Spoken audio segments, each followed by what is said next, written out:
Possible d'eau souterraine par un puits de gaz de schiste inquiète le ministère de l'Environnement. C'est un chercheur de l'Université de l'Alberta qui a fait la découverte, mais il refuse de dévoiler le nom de la société responsable et l'endroit où se situe le puits. Jacques Bissonnet.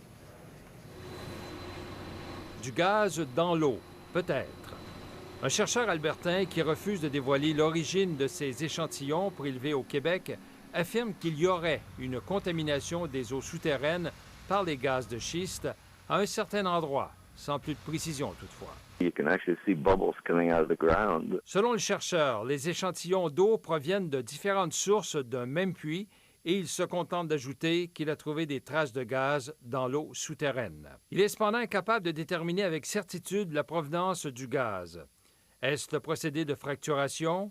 S'agit-il d'une mauvaise cimentation ou encore est-il là naturellement?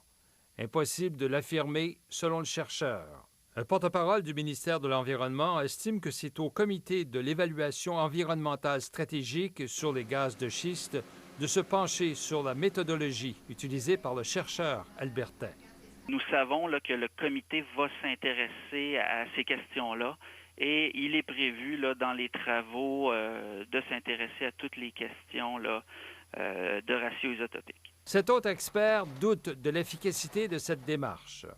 Le problème, c'est que cette évaluation environnementale stratégique ne suit pas les règles internationales et, entre autres, souffre beaucoup d'un déficit d'indépendance. Donc, il y a des gens de l'industrie sur ce comité-là, et ce qui fait qu'on voit déjà que ce comité-là ne voudra pas faire tout le travail qu'il devrait faire. Entre-temps, le ministère est toujours à la recherche du puits supposément fautif. Et le doute s'installe.